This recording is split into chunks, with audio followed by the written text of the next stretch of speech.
جو علم دے وہ سب سے بہترین ہے، لینے دینے کا نفع۔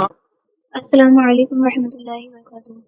الحمد للہ رب العالمین والصلاة والسلام علی اشرف الانبیاء والمرسلین وعلی آلہ وصحبہ اجمعین، اما بعد، رب اشرح لی صدری ویسر لی امری واحلل عقدۃ من لسانی۔ پچھلی ویڈیوز میں ہم نے اعراب اور جنس کو کمپلیٹ کر لیا۔ آج ہم عدد کو جانیں گے۔ عدد کیسے کہتے ہیں؟ عدد کہتے ہیں تعداد کو، نمبر کو۔ تعداد کے لحاظ سے اسم کی 3 قسمیں ہیں: واحد، تثنیہ، جمع۔ جس اسم سے ایک فرد سمجھا جائے اسے واحد یا مفرد کہتے ہیں، جیسے مسلمن۔ جس اسم سے 2 افراد سمجھے جائیں اسے تثنیہ یا مثنیٰ کہتے ہیں، جیسے مسلمانی۔ اور جس اسم سے 2 سے زائد افراد جانے جائیں اسے جمع یا مجموعہ کہتے ہیں، جیسے مسلمون۔ واحد اسم کا اعراب آپ کو معلوم ہے، قلمن۔ یہ واحد ہے، مذکر ہے۔ اس کی حالت رفع قلمن، حالت نصب قلمن، حالت جر قلمین۔ واحد اسم جو ہوں گے عموماً تنوین والے اسما واحد ہی ہوں گے۔ عموماً تنوین والے اسما واحد ہی ہوں گے، جیسے قلمن ایک قلم، بنتن ایک لڑکی، کتابن ایک کتاب، امراتن ایک عورت، کتابن ایک کتاب، غرفتن ایک کمرہ، مسلمن ایک مسلمان، بابن ایک دروازہ، مومنون ایک مومن۔ اب ہم نے واحد کو جان لیا، اب تثنیہ بنانے کا طریقہ دیکھیں گے۔ تثنیہ کے بارے میں جانا، جس اسم سے 2 افراد جانے جائیں اسے تثنیہ یا مثنیٰ کہتے ہیں، جیسے مسلمانی 2 مسلمان۔ اب ہم تثنیہ اور مثنیٰ بنانے کا طریقہ دیکھیں گے۔ عربی زبان میں تثنیہ بنانے کا طریقہ، عربی زبان میں مثنیٰ بنانے کا طریقہ مذکر اور مؤنث دونوں کے لیے ایک ہی ہے، لیکن اعراب کے لحاظ سے الگ ہے۔ حالت رفع میں مثنیٰ بنانے کا طریقہ: واحد اسم کے آخری حرف کو زبر دینا ہے، الف و نون زیر کا اضافہ کرنا ہے، جیسے قلمن تھا۔ قلمن کا آخری حرف کون سا ہے؟ میم ہے۔ اب ہم سب سے پہلے میم کو زبر دیں گے، کلمہ ہو گیا۔ اب الف و نون زیر کا اضافہ کریں گے، کلمانی ہو گیا۔ اسی طرح کتابن کو لیتے ہیں، یہ واحد ہے۔ اب ہم واحد اسم کے آخری حرف کو زبر دینا ہے، یعنی کتابہ ہو گیا۔ اب ہم الف و نون زیر کا اضافہ کریں گے، کتابانی ہو گیا۔ کتابن ایک کتاب، کتابانی 2 کتابیں۔ اب ہم نے حالت رفع میں تو تثنیہ بنانے کا طریقے کو جان لیا، اب حالت نصب اور حالت جر میں مثنیٰ بنانے کا طریقے کو جانیں گے۔ واحد اسم کے آخری حرف کو زبر دینا ہے اور یا ساکن اور نون زیر کا اضافہ کرنا ہے۔ اس میں بھی واحد اسم کے آخری حرف کو زبر دینا ہے، بس اس میں ڈفرینٹ یہ ہے کہ یا ساکن اور نون زیر کا اضافہ کرنا ہے۔ ایسے حالت نصب میں قلمن ہے۔ اب ہم سب سے پہلے واحد اسم کے آخری حرف کو زبر دیں گے، جیسے اس کا آخری حرف ہے میم، تو ہم سب سے پہلے میم کو زبر دیں گے، کلمہ ہو جائے گا۔ اب یا ساکن اور نون زیر کا اضافہ کریں گے، کلمینی ہو گیا، 2 قلم۔ اسی طرح کتابن کو لیں گے، کتابن واحد ہے، حالت رفع میں کتابن، حالت نصب میں کتابن، حالت جر میں کتابن۔ اب حالت رفع میں ہم نے مثنیٰ بنانے کا طریقہ کو جانا تھا۔ واحد اسم کے آخری حرف کو زبر دیں گے، کتابن تھا حالت رفع میں واحد، تثنیہ میں کتابہ۔ اب الف اور نون زیر کا اضافہ کر دیں گے، کتابانی ہو جائے گا۔ اب نصب اور جر میں بنانے کا طریقہ کیا تھا؟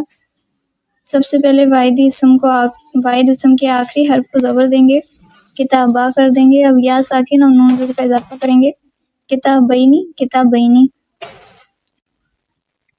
حالت رفع میں کتابانی، حالت نصب اور جر میں کتابینی، کتابینی۔ اسی طرح قلمن، یہ واحد ہے، ایک قلم، حالت رفع میں قلمن، حالت نصب میں قلمن، حالت جر میں قلمین۔ اب اسے مثنیٰ بنائیں گے، واحد اسم کے آخری حرف کو زبر دیں گے، قلمن سے کلامہ ہو جائے گا۔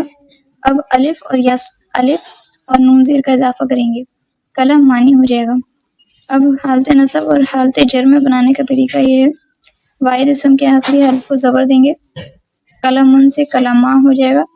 اب یا ساکن اور نون زیر کا اضافہ کریں گے، قلمینی، قلمینی۔ اسی طرح جنتن ہے، واحد ہے، مؤنث، حالت رفع میں جنتن، حالت نصب میں جنتن، حالت جر میں جنتن۔ اب اسے مثنیٰ بنائیں گے، یعنی تسنیہ بنائیں گے. واحد اسم کے آخری حرف کو زبر دیں گے. جنت تا ہو جائے گا. اب الف اور نون زیر کا اضافہ کرنا ہے. جنت تانی ہو گیا.